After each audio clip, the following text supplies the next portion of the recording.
most agencies, and we've looked at the data, it's like 2.7 touches per opportunity, right? And so guess what? The agents who are winning are the ones that are doing 3, 4, 5, 6, 7 touches per lead and actually tracking that metric. Got questions, we bring the facts. From proven pros who walk the tracks. Business life, no smoke, just flames. Ask the experts, David Williams brings the game.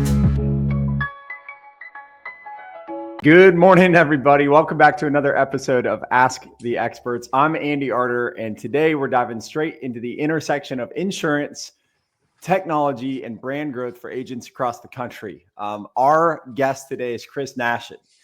He's built his career where all of those three worlds meet, right? Insurance, technology, and brand growth.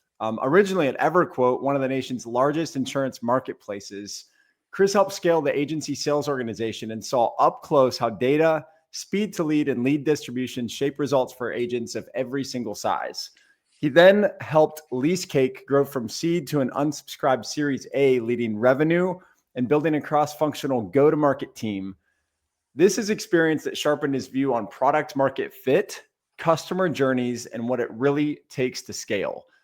Today, Chris leads Goal, a click-based advertising platform built specifically for insurance agents. With Goal, listen very closely. This is super exciting. When I heard about you guys, I was like, holy moly. Okay. So at Goal, agents can bid for visibility with real consumers, generate their own exclusive leads and calls, stay fully TCPA compliant. And this is the big one, take back control of their marketing. So while building a brand that stands on its own, not rented from a lead vendor, their company helps you become your own independent marketing engine. A lot of people don't know how to do that on their own. These guys will get you there. If you've ever felt stuck on the lead treadmill or worried about FCC or TCPA changes, this conversation's for you. So we're going to unpack how insurance agents can build an enduring brand, generate in-market demand, and compete head-to-head with national carriers profitably. That's the big one, profitably. So let's welcome Chris to the show. Chris, great to see you. Thanks for being on with us today. How are you? I'm good, Andy. Thanks for having me. Yeah, thrilled to have you. It's really exciting to sit down with you and actually have just a conversation out in the world.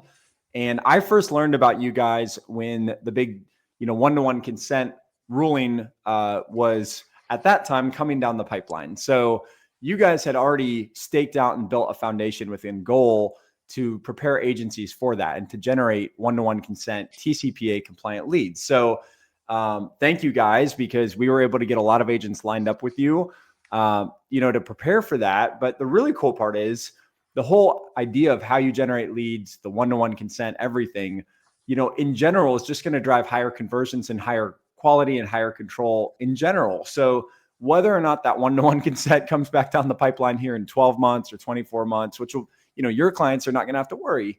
I think aside from that, that's not obviously the only value that you bring. And there's been so many agencies that, we've worked with, that I've seen, that just absolutely love you guys. So, you've lived at this crossroads for a while now of insurance, technology, and growth. And I'm curious, just in the year 2025, like what problems are you obsessed with solving for agents right now, and why? So, man, there's so many, but I think the key thing, especially coming into this year with, obviously one-to-one didn't pan out the way that it was supposed to. And, people can argue whether that was a good thing or a bad thing. But it was really about operational efficiency, focusing on how can they do more with what they've got. And really knowing coming into this year that everything was going to cost more, right? You couldn't necessarily run the same strategies in 2025 that you ran in 2024. And so you had to do something different. And so, being efficient internally, really buckling down on systems, process, enablement's a key thing. And then tying all those things together, is really what's going to help agencies execute a really strong, outbound engine and have those really strong conversations with potential clients and clients alike to hit their goals, targets, et cetera. So we want to be a part of that journey. And that's beautiful. I love, the language you're speaking already, the language of love and marketing, right? Operational efficiency, systems, process, enablement. And we're going to dive a lot deeper into that. But one of the things I'm real curious about, because you have this unique journey. You've lived under, multiple organizations that help provide data out into the market, from EverQuote to Leasecake to Goal. What's kind of the common thread you followed in building growth systems for agencies? I mean, having an understanding of what, it's knowing your data, right? But it's also understanding what sort of actions you can actually take from that data, right? All too often we speak with customers, and this is from EverQuote to least like every organization I've worked in, even back in the day when I used to, run a little marketing agency, working with small businesses where, folks would come and be like, yeah, I really, we track our data and we do all that. And it's like, cool. Like, what is it actually telling you on a daily basis, right? What is that informing? Like, how is that informing decisions that you're making within your business day in and day out, to where, it's something that's actually driving to your end objective, which is, growth, revenue, whatever that might be. And so it's interesting, EverQuote obviously was my first sort of foray into the insurance space, and learned a lot there. And I'm sure we'll talk a little bit more about that in a little bit. But, transitioning out of that world where, ultimately more transactional environment, right? You're having one or two conversations with an agency owner typically, to kind of get them over the finish line, and then transitioning into a more traditional SaaS platform like Leasecake and selling into a vertical that I, never sold into, right? These are multi-location real estate operators. And like the problem that we were solving there was, inside of a lease, there are lots of time bombs that could really impact your business negatively, right? Especially if you've been in a particular location for 10, 15, 20 years, like you're a part of that community, and then you miss something. And that's how, a landlord can be like, hey, listen, you're going to pay 3x more or get out, right? And that's all about having your data in a system or a place that's organized and easy to identify, find, etc.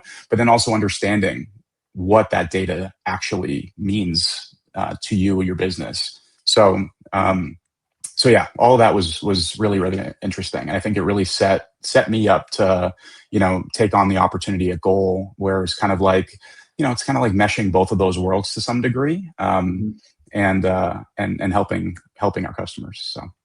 Man, super interesting. Thanks for filling in the gap on Leasecake. I wasn't sure what it is that you all did back then. So that helps fill in some of the gaps. And, I think I'll just relate it to myself very quickly here. When I started out in, the world I started in, it was not in data. It was not in the space that you're in. But I remember going from just following the motions, sort of, you tell me what to do and I'll say the words, but not really understanding what I was doing yet. And then I think a lot of people have that bridge they cross where they really start to not only understand, but they might even gain more knowledge than your average consumer or your average client. And that's when you turn from a salesperson to a consultant. So I'm curious for you, in that transition that I'm sure happened for you at some point within EverQuote, what did you learn at EverQuote about how lead distribution and data really affects agency outcomes? Yeah, it was really the first time that I really understood how, when I first got into it, I was just selling, I got into EverQuote just a seller, right? And like the way that we approached it back then was just kind of like, the more you can get, the more opportunities you got, eventually it'll kind of work itself out. At least that's kind of the mindset that we all had at the time, right? Throw it at the wall. Yeah, totally. And then as that business matured, and as I matured in terms of understanding that audience and the real problems that agencies face on a day-to-day basis, really looking at, okay, how are we? What is that process and execution that you're taking internally when you're getting an opportunity, like getting a lead in your system, right? And so even some questions that we'll ask today, it's like, okay, lead hits your system, or you get the email in your inbox. Like, what are you doing next? And sometimes we'll be like, well, we'll wait a few minutes and we'll call it, or I'll send it to so and so and do it. And it's just like it's almost like they don't really know. It's just kind of like you're just flying by the seat of your pants. Whereas there's ton of our customers, especially, that have a really strong understanding of what that process cadence needs to look like over what period of time. How many times are we hitting it day one, day 2, day 7, day 21, etc. Right. And there's some that are like, look, I'm gonna follow up with that thing until they tell us to bleep off, or take us off your list or whatever it might be. But you know, it's amazing to me how many agencies will spend what they spend. And I say this to customers and prospects all the time. It's like, this industry is so remarkable to me in the amount of money that agencies invest in top of funnel lead gen and don't have a clear understanding of what it is that's actually driving in terms of outcome. Right. And then really from an accountability perspective, right? Like, the agencies that hold their people accountable to, statusing things correctly, right? As a bare minimum, right? Like, that's sort of like almost the bane of our existence, is that we'll look at data, and we'll look at some of our internal reporting, and it'll look like, oh, so-and-so looks like they closed that. And then, the disposition stuff that we get says they didn't even get them on the phone. And it's like, how is there such a wide disconnect there, right? And so all of those things, like, I started to learn kind of early on at EverQuote, as we started to really, our account management team started to really dive into the data, and really understand kind of what was happening. And that's certainly something that we do day in and day out at Goal. Like, you really we can't help agencies without understanding the data and having that data at our disposal. So. No, that's beautiful. And it's, I've always found, like, when I'm in my most emotional state, trying to hit a big target, maybe I'm off pace from it. And I think this is going to be true for a lot of those business owners that maybe are just flying by the seat of their pants, is that when you start to, go back to the math, what is the data telling you? Know your data, start to drive systems and make decisions based on data.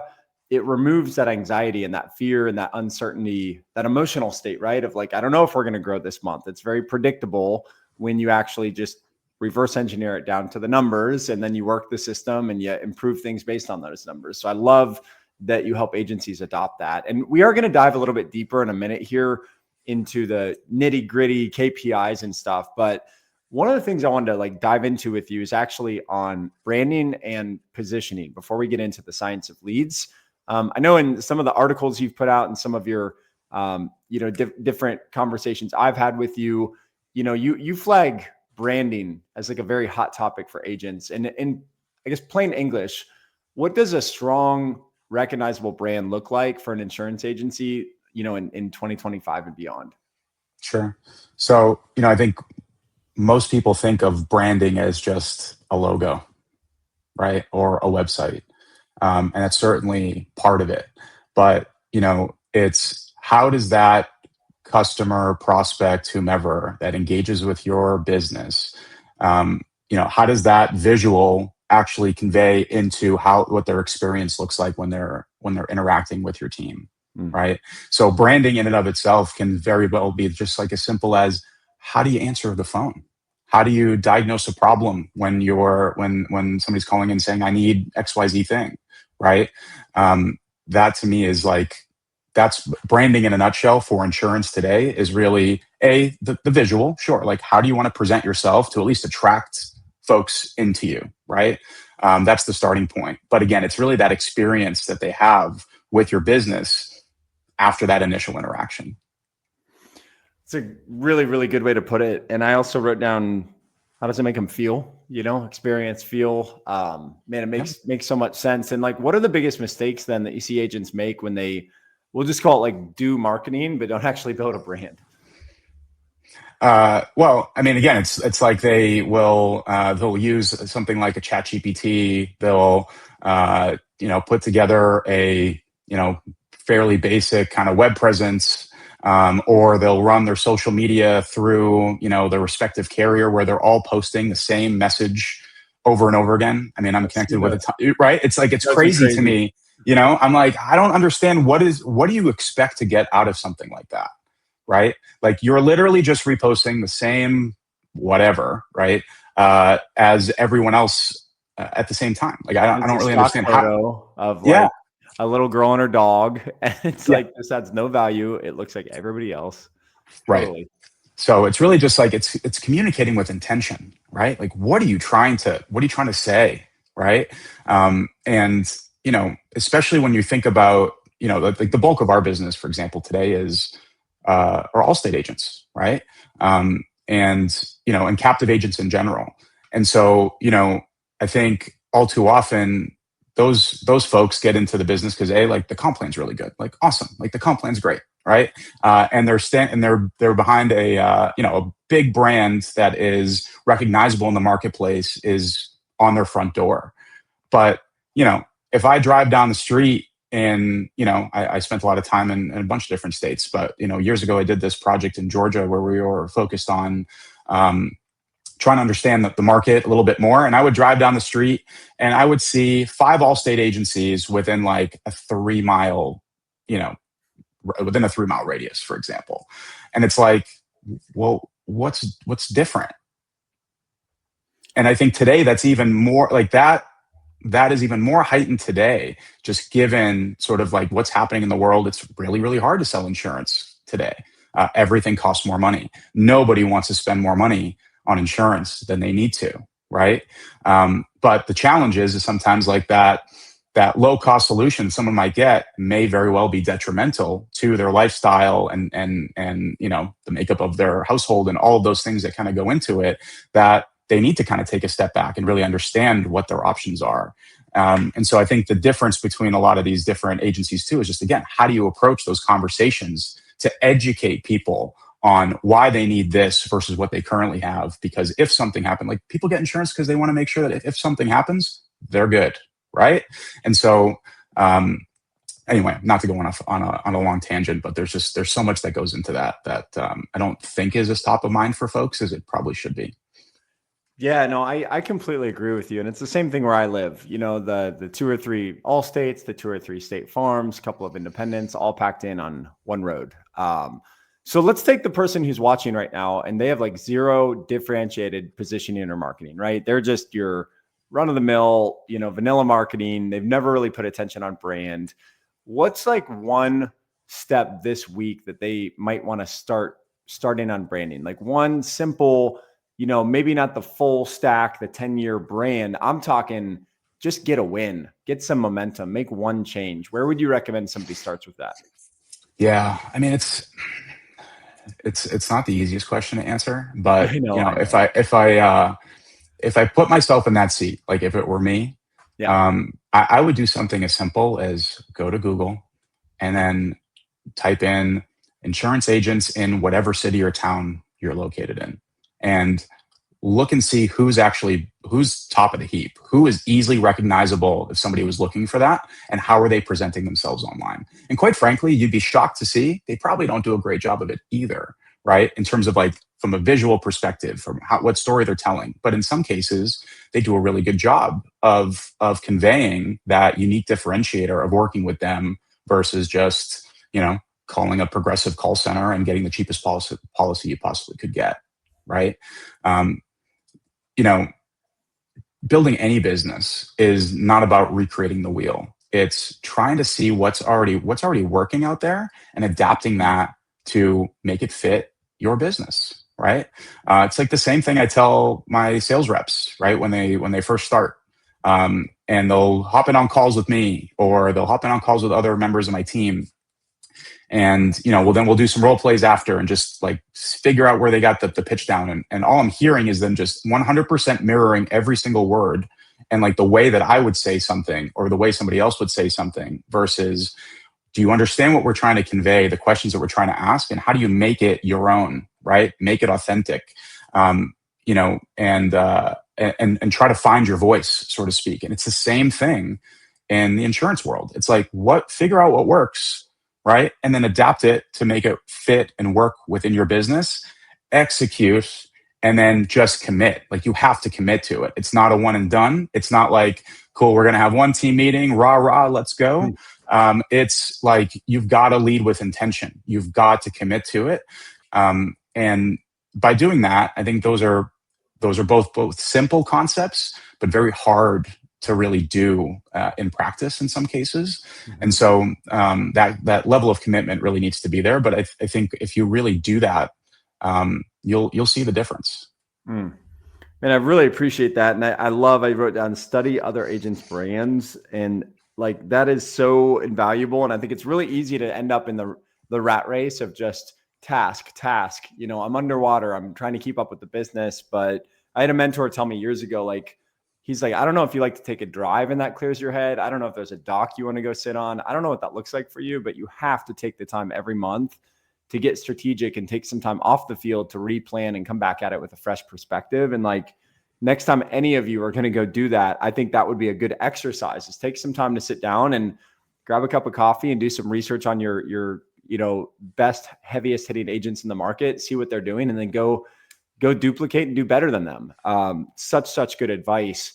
And I do want to step into the science of leads, because I know you guys have a deep understanding. You personally have a deep understanding of this. And I'd love if you could maybe kind of paint the picture, like from the old way, right? Aggregator, shared leads, low intent, versus the goal way, right? Click-based, one-to-one consent, exclusive. Like, if, you know, somebody's never seen the difference between the old way and like what you guys do, can you do a you know, first grade crash course on exactly what's happening there? Sure. Well, I'll do my best. So, Thanks. you know, the more traditional way that folks or these large companies generate leads is they're advertising online. They have a bunch of these owned and operated landing pages and things like that.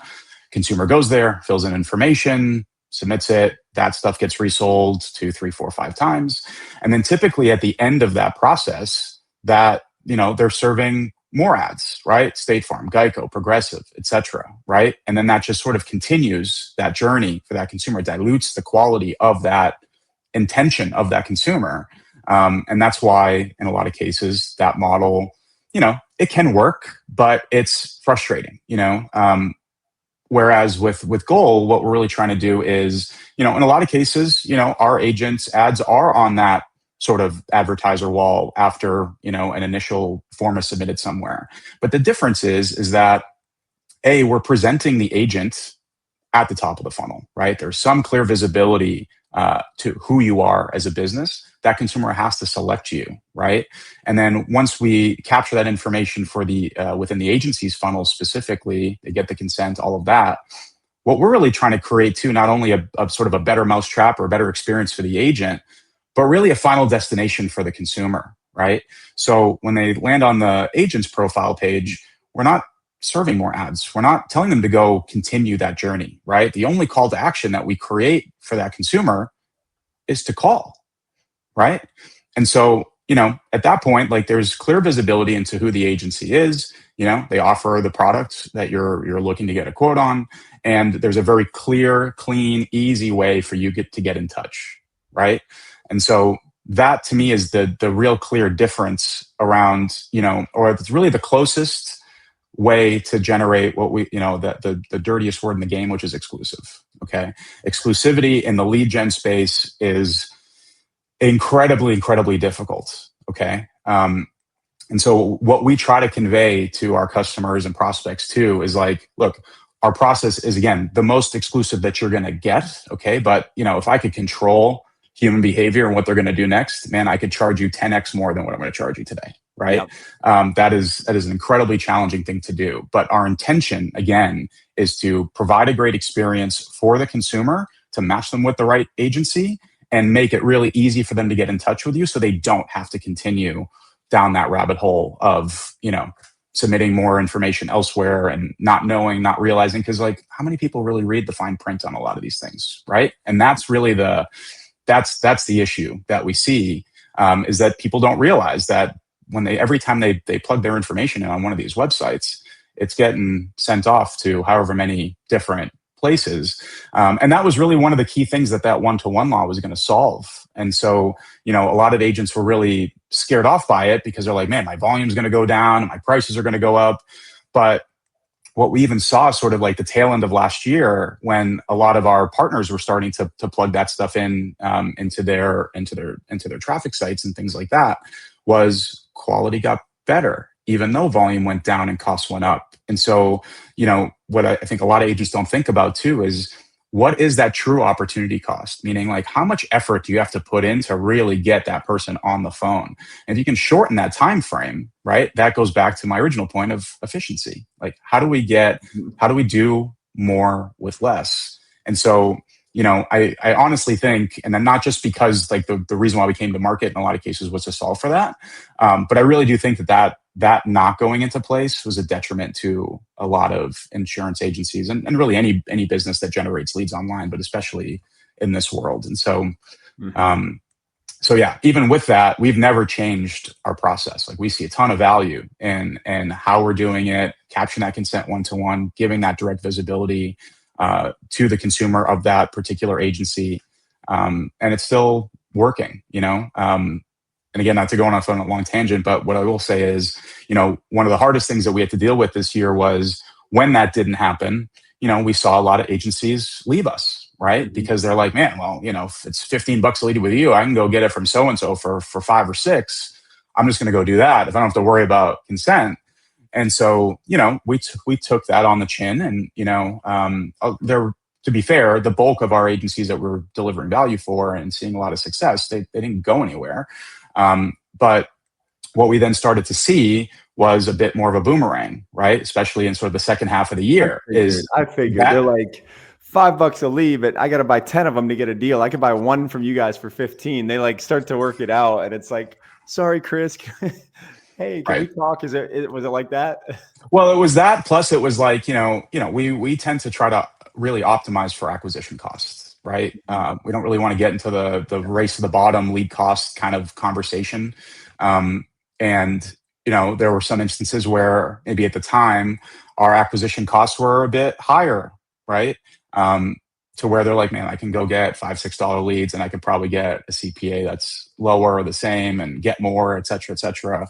And then we'd have some folks come back and be like, man, like any way that you think you could get us that same number that you were getting us earlier this year or late last year? Because it just wasn't happening. Even with more at the top of the funnel, even with a lower cost per lead, their acquisition costs was in some cases doubling from where it was. And like whatever number we were driving for them looked like gold at that point. And so, yeah, just interesting how all that sort of panned out. But what you're saying is the truth, though. I've brushed shoulders with many agents who use you guys, and that's one of the key things that always seems to come up, right? And for those of you watching who have not really dove deep into the math of cost of acquisition, cost per sale, cost per app, right? That is like the gold standard when it comes to figuring out the most affordable route to growth. And if you just chase a lead cost and that's it, you're flying blind, and it has no relevance to the true success or non-success of that campaign or that vendor. So I love that you brought that up. And another thing that comes up all the time, because like over at Team Hired, obviously we help grow sales teams, service teams, et cetera, do telemarketing. And a lot of times like capacity planning comes up. I just had one this morning from an agent in Texas, for instance, and he's trying to math out, how many quotes per producer, how many hours in the day, how do we redline everybody without missing calls, and just trying to like figure out what's the proper capacity. So, what I'd love to learn from you is when you think about like balancing a daily budget with a producer headcount and a, quote volume target or a, VC target or something like that, how do you normally help walk agencies through that process? Do you have some basic, one-liners where it's like, oh, like you should have X number of producers per X number of leads, or have this type of a scale for that size agency, that type of a mapping? What would you advise? Yeah. So again, also kind of a hard question to answer, only because it's, my typical response to that is it depends, right? But basic fundamental sort of economics with this is 10 to 15 leads per day per producer if they're solely focused on selling, right? And that will afford them an opportunity to actually because you want to put 7 to 12 touches on a lead before you really kind of give up on it and move on at a minimum. Most agencies, and we've looked at the data, it's like 2.7 touches per opportunity, right? And so guess what? The agents who are winning are the ones that are doing 3, 4, 5, 6, 7 touches per lead and actually tracking that metric, right? But really what we're asking too is like, especially if they're looking to engage with us for some additional top of funnel, it's like really trying to understand, like, are we additive or are we trying to replace something that isn't working for you, right? Because what we don't want to do, given the fact that what we're measured on is performance, right? So what we don't want to do is just layer in more data that's just going to muddy the waters. And again, they're not able to then execute that strong follow-up cadence, put the number of necessary touches on that opportunity to make contact, have that conversation, etc. So hopefully that kind of answers the question. But again, it's a tough one, right? So I know it's very circumstantial. One of the things that came up for me a couple of days ago is an agency, and she just told me, she said, I'm not a math person. And I'm like, that's okay. You surround yourself with math people. Then you have to have at least one mather in your agency, or a consultant, or a vendor, because you can't be flying blind. And like, one of the things that her mind was like, and to me, it's like probably for you and me and a lot of our audience, but there's somebody out there watching right now where basically laying out like your producer's call volume as well is going to determine how many leads they can ethically, I say ethically, right, but realistically work. So if you start to run the math backwards on these little nitty gritty pieces, right? And it's like, well, why is it so important that we're thinking about this as a system, not just a one binary, like it's a lead? No, it's a lot more than a lead. You got a team to balance that out with. You've got talk time or dial counts. And when you start to say like, hey, you should do 7 to 12 touches per lead, right? Well, the whole math of like, well, let me give each producer 30 leads because more is better. It's like, well, no, because at their current call capacity, they're only going to be able to put in 2 or 3 dials per lead. And then you're shooting yourself in the foot. You're not efficient with them. There's got to be a really good balance between like volume and depth on your leads. And so it's really interesting when you start to dig in and realize how many agencies don't do this math.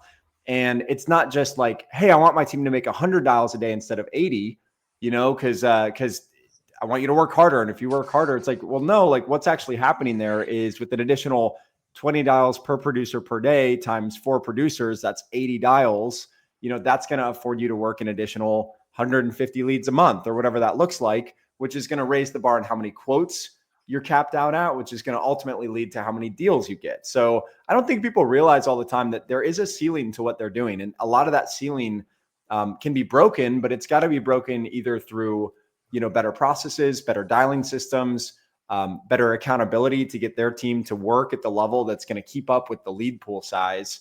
And you got to strike that balance. And I know you guys actually help agencies do that. And then I'm almost certain that once somebody is on board, you guys have like key KPIs that you use to measure this model and make sure that like all the health checks are in place. Can you just talk through maybe a couple of the KPIs that most frequently come up for you guys when you're, meeting with agencies? Yeah, actually, before I get into that, I just want to touch on one thing that just came to mind that I think is really important. Is it's very rare, and I've been a sales leader for a long time. Like, it's very rare where I've found somebody that is exceptional at outbound and also extremely good at, active listening, quoting, closing, etc. Right. And so, one of the things that I've noticed now that I didn't even really see in the EverQuote days is this concept of segmentation within an agency. Right. And so they could be leveraging a service like yours, right, where you guys are doing all of that sort of like outbound heavy duty prospecting to feed that agency, because you want your best closers closing. You don't necessarily want your best closers beating their head against the phone, right? And then with that could be missing opportunities to close elsewhere, right? So I think that's another area of opportunity that people should be thinking about. And like, we are in one of these times where like there's technology everywhere that can make us hyper efficient in and of itself. And then services like yours, like the reason why I know our stuff is really, really good is because the people that give us the most props are the telemarketing partners that we have, right? Because typically they're feeding you guys like super cheap age data, whatever it is that they're feeding you, right? Expecting you guys to work miracles. And like, yeah. So, the partners that we have, and you guys have been great as well, but like, our stuff is, again, more expensive net on a lead cost, but again, like driving great performance because you realize like you want your best people on the phone closing, and then leveraging, a team hired, for example, to kind of get those people on the phone and tee them up for you. Right. So sorry, didn't mean to go off on a tangent. I just felt like that was something that, probably should have brought up earlier when you asked me some questions about like kind of the differences between the three different sort of companies I've been at. But that to me is like something that's been more traditionally seen in like more like vertical SaaS and things like that, where you've got like your SDR, BDR, you've got your AEs that are closing and things like that. And I'm starting to see more of that, you know, in these agency models. And I think it makes a ton of sense, right? It also creates some clear path for career growth for your business and for your team, right? You bring somebody in that maybe is green to the industry, like cut their teeth on the hardest part, and that's getting people on the phone, doing some pre-qual and getting to somebody that can close the deal, right? And if you're highly proficient in that, right, like making that transition to more of a traditional closing type role makes sense, right? So yeah. And well, what you call a tangent, I call knowledge bombs. So no, I love all that. I love all that, and I'll take it. And I appreciate the insight a lot. Not to like go off into a left field here. I'll tangent a bit, but one of the things that like really I think is misunderstood is what does it take to actually be fully TCPA compliant, right? And so just kind of transitioning out of this topic of how are the leads generated, balancing the team out, you know, intent and some of the discussion we've had thus far. When you guys say like fully TCPA compliant, what does that actually mean in practice? And more specifically, how is consent captured and stored for agents? Because I think it's really important. Nobody gets fired in a lawsuit upside down because they don't understand this piece. So you might very well be saving one agency down the road today with your answer. So no pressure.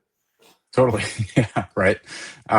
So, you know, at the end of every funnel, right, there is the consent capture, right? When you have your sort of what I like to call like the legal mumbo jumbo at the bottom of the screen, right?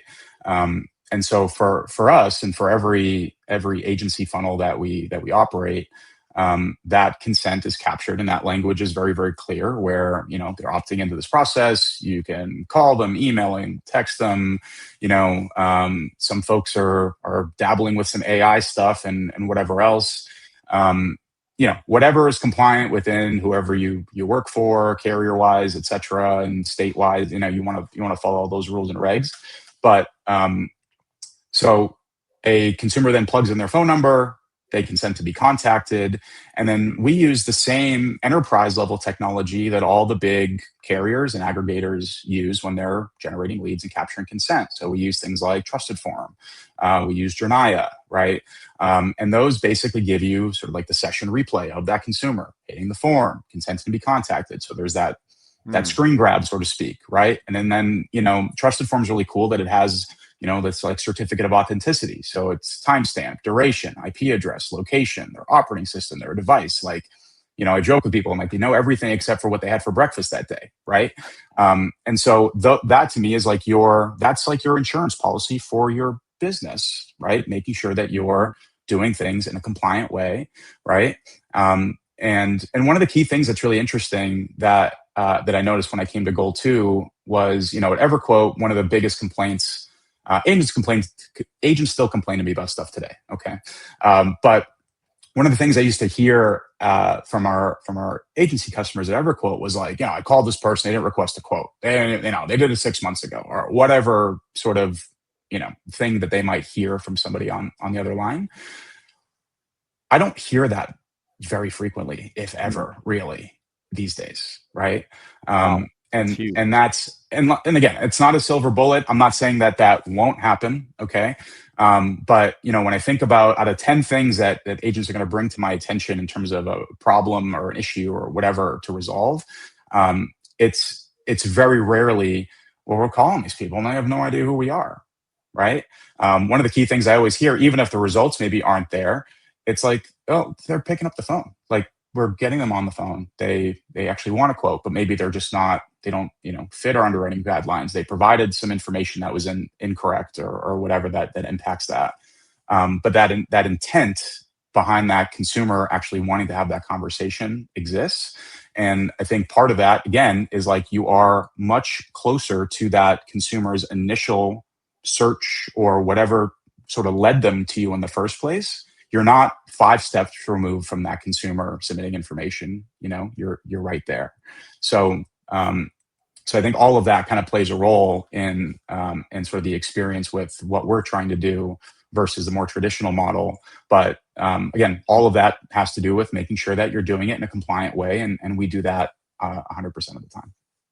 Yeah, I have seen that every day. There's an agency I just worked with, and about 40% of the people they call say I never requested a quote, right? So like you were go to inspect their data source, I'm sure it's dirt cheap, but it's not doing them a lot of good. And they run through a lot of payroll to just get people on the phone.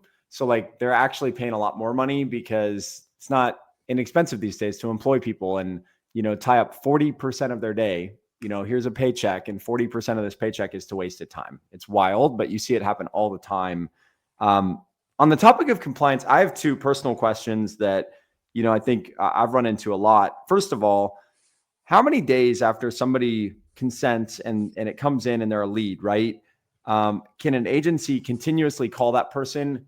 Of course, unless they opt out or say, stop calling me, right? But like, Sure. how many times could they keep leaving voicemails before they need to think about scrubbing it or stopping to call it? Is it, I've heard 30, I've heard 60, I've heard 90, like there's still a lot of confusion out there. What do you guys advise?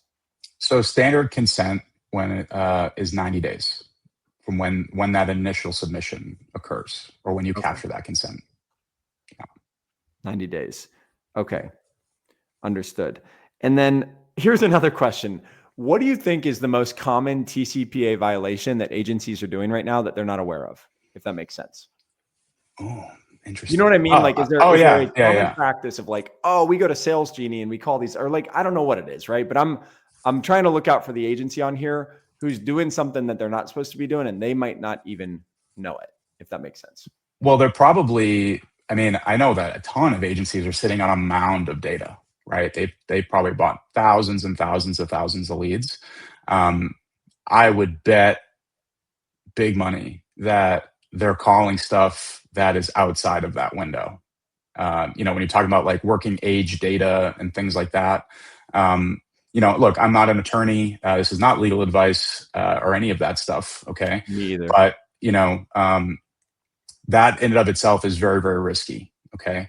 What we typically try to inform agents to do when they generate a lead with us, and for whatever reason, they're not able to get in contact with that consumer in the first, say, 60 days, for example, is that within that 60 to 90 day period, figure out a way, if you can, to basically capture consent again, right? So maybe it's just like a timing thing. Maybe they just started that journey really early and the renewal is not for another 6 months or something, but you want to stay in contact with them, right?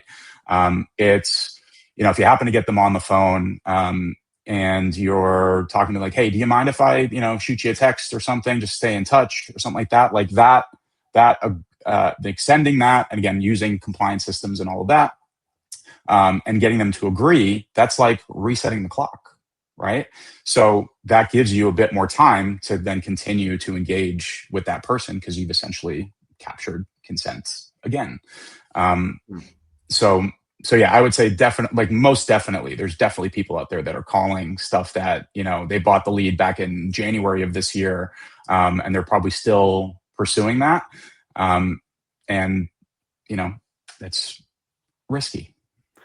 Yeah, 100%. All you got to do is Google News, TCPA insurance lawsuit. It's just littered with these massive. They're nothing most agencies can weather, right? It'll put them under 10 million, 20 million, because they rack it up. They're like, oh, we're going to take $1,500 and then we're going to multiply that times the X number of other ones you had in the system and called at the same time. And then it's like, wait, what? And that huge thing racks up. So it's pretty serious stuff. And I wouldn't play with it at all. And each state now is kind of like, there's these mini TCPA laws that are being passed within a particular state, right? I think Texas was the most recent one that just passed what I would consider fairly stringent TCPA law in the state of Texas that, again, not a lawyer, legal mumbo jumbo to me is very confusing. So sometimes I have to use like a chat GPT to interpret it in a way that I understand. But from my understanding is it's more stringent than even what the federal law was going to be, to where, our standard consent allows you to use, different, dialing systems and things like that to engage with that consumer. But in Texas, even if the consumer consents to be contacted in that way, you still can't use it, Wow. which is crazy. So I think part of like what agents and business owners need to educate themselves on is like, not only what's compliant federally, but like if there are unique sort of nuances within your state rules and regs as it relates to TCPA, like you need to understand what works and what doesn't and strategize around that. That's hopefully got a lot of people's wheels turning to go do some research and, understand it better, and know what's going on out there. That's really interesting. I had no idea about Texas. I'll definitely have to research that afterwards. And I appreciate you bringing that, another knowledge bomb. See, you're dropping them left and right. And one of the things that also comes to mind is technology and sales team, because you could have the perfect setup for leads. And like you guys do such an amazing job of providing good quality data and good opportunities for agencies. But then beyond that, if you have the wrong dialing system, you don't get good contact rates, you don't have a system that inhibits high talk time or, rapid response, that can kill you, kill your leads. You also have the sales approach and that side of it. So what I'd like to dive into with you next, and kind of on the tail end of our show here, is first and foremost, technology wise, what are you seeing in terms of requirements for, CRMs? Do they need call recording? Should they be reviewing those? Reporting mechanisms, things like that. Like that's the other piece of this puzzle, right? Is having the right technology in place. And I just wondered what you think are some of the most important staples that every agency needs to hit when they're thinking about what system I actually going to use to like manage and contact these leads, if that makes sense. Yeah, totally. I mean, there is a clear delineation in performance between those agencies that leverage an LMS or some kind of CRM, right, to keep track of all of this stuff, versus those that, I talked to an agent, like a week or two ago, that's like manages everything out of a spreadsheet still, which like blew my mind a little bit. So, having some sort of system of record, some sort of source of truth is critical. I mean, that literally can be the difference between winning and losing in this environment. But I will also say that, there's a ton of great systems on the market. Okay. But a system is only good if you leverage it and you hold people accountable to using it correctly. Okay. So Amen. it's like it's the old thing, the old adage of like garbage in, garbage out from a data standpoint. Right. So, actually I have a customer that, worked with a system that actually uncovered was able to kind of like run their calls at scale and was able to identify that there were opportunities that were marked as no contact, where the producer had a 20 some odd minute conversation with the consumer. And then there were ones that were marked as quoted, where it was basically no contact. Right. So it's like a little bit mind blowing. But then it really helped inform him to be like, okay, well, all right. So like these people clearly aren't, leveraging the systems correctly. They're just churning and burning through stuff just to kind of get through the day or show certain, talk time metrics or call metrics or whatever it might be. Those people basically weren't getting any of the new stuff anymore. No warm calls, no inbound calls, no new leads, right? They had to go back to the 30, 60-day old stuff and requote, right? And just kind of like prove that they can do it, and they can do it the way that we want them to do it, to sort of earn their way back to getting getting quote unquote the good stuff, right? I love that. Yeah, it was. So I just got back from the Allstate Mega Conference, which was great, and that was like one of the things that I heard a lot of agents talking about, where they're just kind of they're accepting that this year's been a challenge. Maybe they're going to hit bonus, maybe they're not. But really kind of looking at their organization and really kind of, again, there's some aspect of segmentation. Like all too often I talk to agency owners and they're like, I got 6 people, but really like 80% of my sales come from 2. Like they're just killers. And it's like, cool. So like, do you treat the other 4 the exact same way? Do they get the same opportunities? What are the other 2 people that are killing it? Like, what do they do differently? Like, how are you trying to replicate that inside of your agency? And sometimes it's really hard to do. right? I mean, there is just a certain approach, a nuance, tonality. Like there are things that you just can't teach somebody necessarily. But you also can't teach somebody that isn't willing to be taught, if you will, right? So it's kind of like balancing those two things. But to me, there's a gap in accountability inside of these agencies that really needs to be looked at. And so you give your best people the best stuff. It's pretty simple, right? And those people that aren't willing to work the system as intended, they've got to kind of prove their worth, right? And even those people that maybe were doing it the right way, they got a little bit complacent and maybe a little bit lazy, whatever it might be. Sales is a what have you done for me lately kind of business, right? And so as much as I might like somebody, or they may have been a top person for me at one point, but if they're just not doing the work today, like you're going to kind of start at the beginning and show me that you at least know how to do it, and you're going to do it the way that we want you to do it, right? So yeah, I think the systems and all of those things are important. I think being able to analyze calls at scale to some degree is really, really important. It's really hard. Again, I've been a sales leader for a long time. One of the hardest things for me to do is sit and listen to a 45-minute call to kind of like find those blips and opportunities within it. And so having a solution in place that can help you do that. I know some of the CRM systems that exist out there have some of that stuff kind of built in.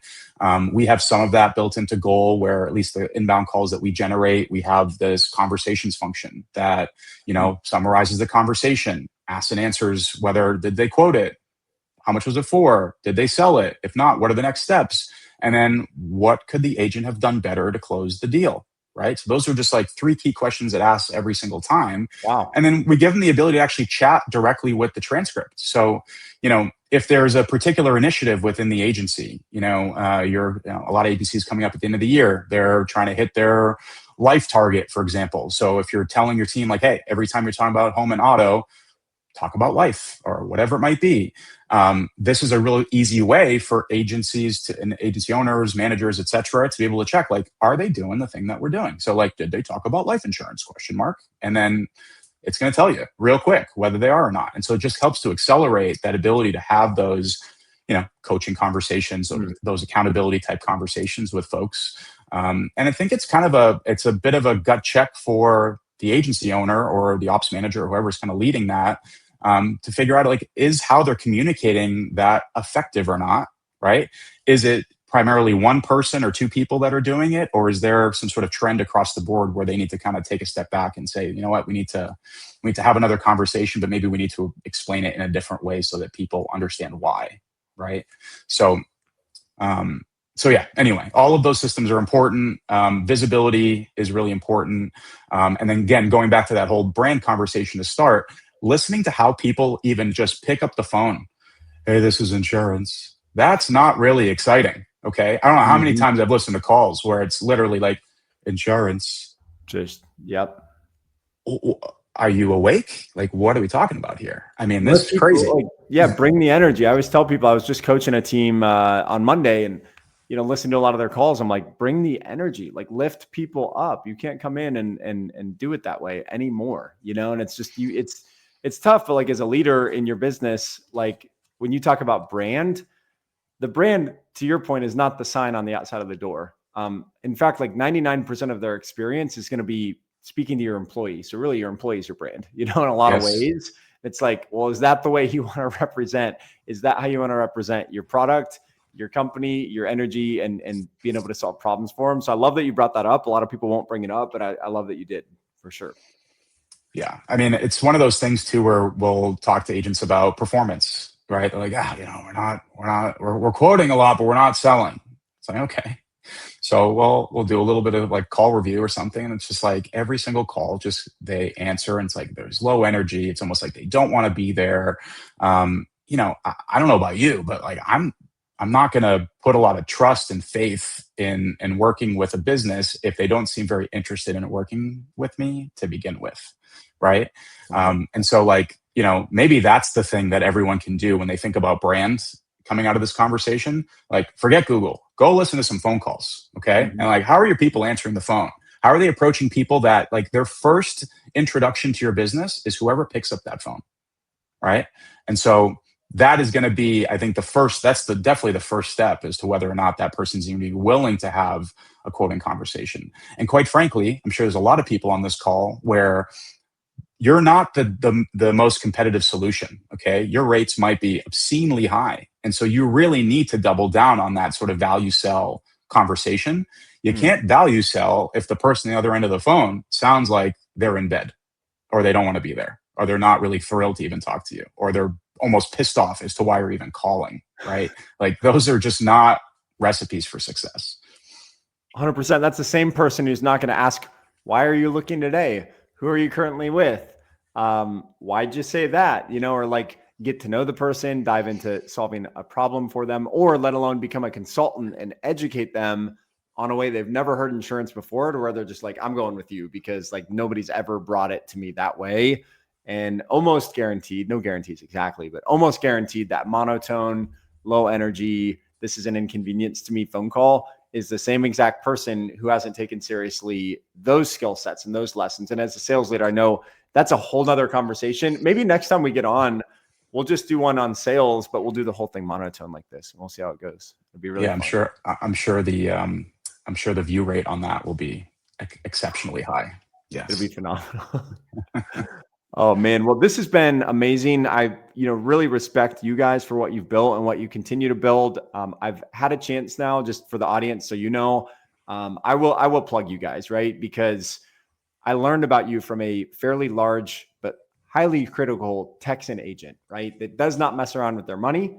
They spend a lot of it, but it's an investment, and they will cut you so fast if you're not, a positive vendor for them. And I first learned about you guys because they brought your leads in for a telemarketer that we had provided to them. And the results were like night and day. It was one of the best results we'd seen across the state. And I went, who are these guys? Right. And that's when I reached out and got to know you a little bit better. And since then, I've been able to experience many, many agencies just win with you guys on all fronts, right? Being able to sell and close new business. Their team loves it because they have quality conversations. They are set up, if there is ever a one-to-one consent that goes in place, to be okay and already be in a good position with you guys to have, market with you. And then lastly, when you start to dive into just you guys as people, like you actually spend the time to consult, coach, manage, train, whatever you guys got to do, you roll up your sleeves and you get involved with your clients, and it's not a transaction for you. So truly, I'm very appreciative of you guys and like what you're doing out there. And I will post your scheduling link in comments. But if you guys look at this live stream right now, at the very bottom, there's a link directly to Chris's calendar. I would encourage you to go, have a conversation with him. Click on that, go schedule a time. Their website, checkoutgoal.com. And I put their phone number in the description as well. But Chris, before we wrap up, any final thoughts, any closing arguments before we wrap up for the day and get on with it? Well, first, again, this was awesome. I really appreciate you inviting me on to talk to your audience. So, I think the key takeaway with all of this stuff is, lead gen is really, really hard.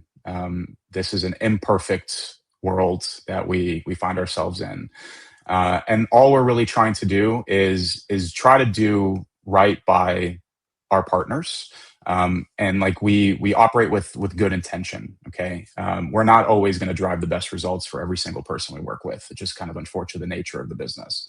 But if you work with us, we'll work with you. And like really our intention as a business is not to have tens of thousands of agents on the platform and just kind of slinging clicks all over the place. Okay. We do really operate in a way where we really want to help you guys and gals grow your businesses and scale with you. And so we purposefully, while we do a lot of marketing and things like that, we don't really do a lot of marketing for ourselves. Like a lot of our business has come from word of mouth from partners like you, other agencies and things like that. And that speaks to our willingness to kind of take that additional step to drive great results for you. And so, yeah, if you haven't talked to us before, I'd love to chat with you, see if we can help you. If we can't help you, I'll tell you. Okay. We're not the business that's just going to look to it's like not a quick money grab for us. Like we want to build long-term sustainable partnerships and relationships with our customers. And so, give me 15, 30 minutes. We'll figure out if there's a path where we can help you. If not, we definitely can make some recommendations, and maybe eventually even work with you down the road. But again, Andy, thank you so much for having me. This is great. Yeah, thanks so much for being here, and really, really appreciate it. Anybody watching the rerun, if you want to get a hold of Chris, to keep it really simple, just go to checkoutgoal.com, especially if you're listening on Apple or Spotify. But if you're with us on the live stream, again, a scheduling link to his calendar is in the description. So, Chris, thank you so much. To our audience, thanks for being with us for another episode of Ask the Experts. And until next time, hope you guys have a great rest of your week.